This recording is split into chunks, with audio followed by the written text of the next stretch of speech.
Nandirito na po ang pinakabagong Honda Click 125 2025 version. Silipin natin ngayong araw. Tara!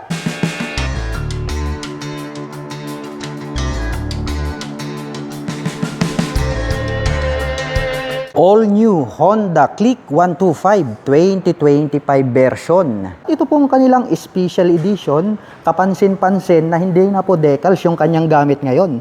Naka 3D emblem na po siya dito sa kanyang side profile. At mas maangas yung kanyang dating ngayon dahil nga all black na po siya. Kahit hindi na po nila baguhin, ito pong kanyang daytime running light dahil nga very attractive yung pagkakadesign nito. Nagkaroon pa siya dyan ng mga pins na parang nagsisilbing kanyang mga kilay. At located naman po rito sa bandang itaas, ito pong kanyang turn signals. At silipin naman po natin, ito pong kanyang main headlight na hahati po yan sa dalawa. Nandirito po yung kanyang high beam and low beam. Naka full LED na po lahat ng kanyang lighting system. At dito po sa bandang gitna, naka aim shape po yan. Nakaterno po dito po sa kanyang handlebar cover. Naka aim shape din po yan. At may nakalagay naman po rito na Honda decal in white color. Mapunta naman po tayo rito sa kanyang traditional telescopic fork. Black color po. Ito pong kanyang front suspension. At ito po ay gumagamit ng single rotor disc brake na flower design with black color na Tokiko single pot caliper. At ito pong kanilang special edition. Ito pong kanyang cast wheel is matte brown color. At ito po ay equipped with combi brake system.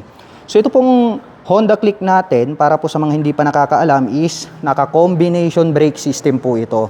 So once po na ating pinihit, ito pong kanyang rear brake ay sasabay po ng bahagya. Ito pong kanyang front brake. Sa ganoong paraan ay nakakapagbigay po ito ng balance na stopping power. Silipin naman natin ang sukat ng kanyang gulong. Rito po sa harapan, ito po ay mayroong sukat na 90 by 80-14. Dumako naman po tayo rito sa bandang itaas. Tignan naman natin, ito pong kanyang fully digital meter panel display. Mayroon po siyang 2 button selector dito. Ang lupit talaga ng dating, ito pong kanilang all black. At pagdating naman po dito po sa kanyang mga button selectors, mayroon po tayo ritong high beam and low beam, horn, at ang kanyang turn signal selectors. Habang dito naman po sa kabila, nandirito yung kanyang electric starter. Black color naman po, ito pong kanyang mga handle grip. At ito po ay equipped with park brake lock. So ito, magagamit po natin yan kapag tayo po ay magpapark sa uphill and downhill. Dahil nga pong maglalak yung ating gulong rito sa likuran. So maiiwasan po natin na mag-slide yung ating scooter kapag nagpark po tayo sa mga matataas at mabababang lugar. At ito po ay gumagamit ng mechanical key para po dito sa kanyang ignition. Mayroon na rin po siyang shutter lock key for safety purposes. At included po rito yung kanyang set opener. Mayroon po itong 2 front pockets. Ito pong kabila, medyo mas mababaw. Pwede po nating paglagyan ng coins to. So hindi po siya nahuhulog dahil subok ko na po yan. Habang dito naman po sa kabila, may door po dito. Push lang po natin at mabubuksan po ito. Ito po, mas malalim po ito. At dito po pwede po tayong maglagay rito ng mobile phones at gloves. At bukod dyan, mayroon na din po itong integrated na USB charging port. So para po sa mga mahilig mag-joyride, mag-long rides, no? Anytime, anywhere, nothing to worry about dahil pwede po kayong mag-recharge ng inyong mga dalang mobile phones at gadgets. At isa pang nagustuhan ko rito sa kanilang Click is malawak din po ito pong kanyang footboard. At mayroon naman po itong plastic cover on top na anti-slip kaya hindi ka dudulas dyan. Nandirito naman po yung kanyang battery compartment. Mapunta naman tayo rito sa kanyang upuan. Malapad din po itong kanyang upuan. So makapal po rito sa bandang unahan tapos manipis dito sa bandang itaas. Malambot din po siya kaya comfortable po siyang sakyan. At black color naman po itong kanyang seat cover. Buksan naman natin para makita nyo itong kanyang underseat compartment. Malawak din po ito pong kanyang underseat compartment. At kahit na anong size po ng half-face helmet ay kasyang-kasya po rito. At dito na rin po located itong kanyang fuel tank. At mayroon naman po itong fuel tank capacity na 5.5 liters. At mayroon naman po itong fuel consumption na 50.3 km per liter. Close natin itong kanyang upuan. At kapansin-pansin din po na ito pong kanyang integrated na grab bar is matte brown color po yan. So ito po is nakaterno po yan dito po sa kanyang cast wheel dito sa likod hanggang dito sa harap. So yan po yung ating mapapansin pagdating po sa mga special edition ng Click.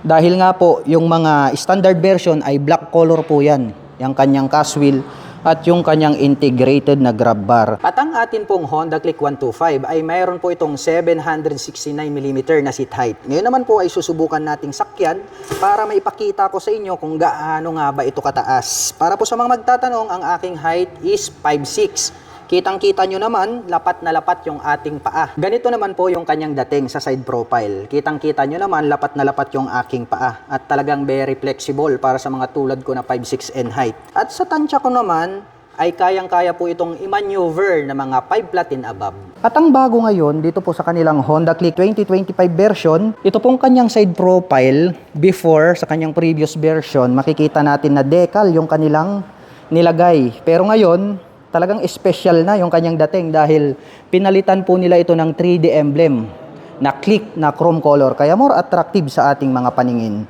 At mayroon naman pong decal na nakalagay rito na liquid cooled.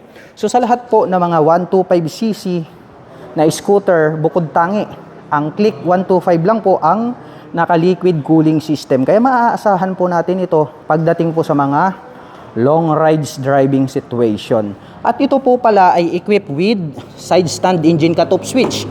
So once po na naka-engage ito pong kanyang side stand ay hindi na po mag-o-operate or mag-i-start itong ating scooter. So safe na safe ka, hindi ka madidisgrasya dulot ng naka-engage na side stand. At tubular naman po na metal black color, ito pong kanyang center stand.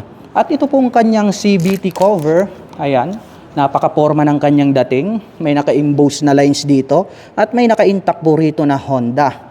Black color naman po yung kanyang CVT cover hanggang dito sa kanyang airbox cover. May nakalagay naman po rito na ESP, also known as Enhanced Smart Power. So naka 2 valves po yan. Mapunta naman po tayo rito po sa kanyang rear suspension. Ito po ay gumagamit ng single shock absorber. Glossy black naman po yung coil spring na kanilang ginamit rito. At ang kanya naman pong rear braking system, ito po ay equipped with mechanical trailing or yung tinatawag po nila na drum brake. Silipin naman natin ito pong kanyang taillight. Itong kanyang taillight, kahit hindi na po nila ito baguhin, ay talagang maporma na po yung kanyang dating. At naka full LED na po ito pong kanyang main taillight. Naka pop up naman po ito pong kanyang mga LED na turn signals. At pag ating sinilip tong nakapop up na to, nandyan po located dito pong kanyang plate light at mayroon pong added light reflector dito sa gitna at ito pong kanyang rear fender, ang kanyang nagsisilbing plate holder. Sporty looks po ang dating nito pong kanyang stock pipe. Matte black po yung kanyang body at itong kanyang head protection guard. Habang gray naman po ang color nito pong kanyang tip at mayroon naman po itong single exhaust. Tignan naman natin ang sukat ng kanyang gulong rito sa likuran dahil mas malapad na po ito compare natin dun sa version 2. Ang sukat po ng kanyang gulong rito sa likod ay mayroong sukat na 100 by 80-14 at mayroon na rin po itong integrated na mudguard. At mayroon po itong 125 cubic centimeter engine displacement, naka single cylinder, single overhead cam, 4-stroke with 2 valve at nakakapag-provide po ito ng maximum power na 8.2 kW at 8,500 RPM. Habang nakakapagbigay naman po ito ng maximum torque na 10.8 Nm at 5,000 RPM. At mayroon po itong seat height na 769mm, may ground clearance na 131mm, may wheelbase na 1,280mm at mayroon naman po itong kabuuang bigat na 112 kg. At ang presyo po ng Honda Click 125 Special Edition 2025 version ay nagkakahalaga po ito ng 84,900 pesos. At kung gusto mo naman pong kumuha ng hulugan ay kailangan mo pong mag-down payment ng 5,800 pesos. At mayroon naman po itong 4,572 pesos sa loob po yan ng 3 taon.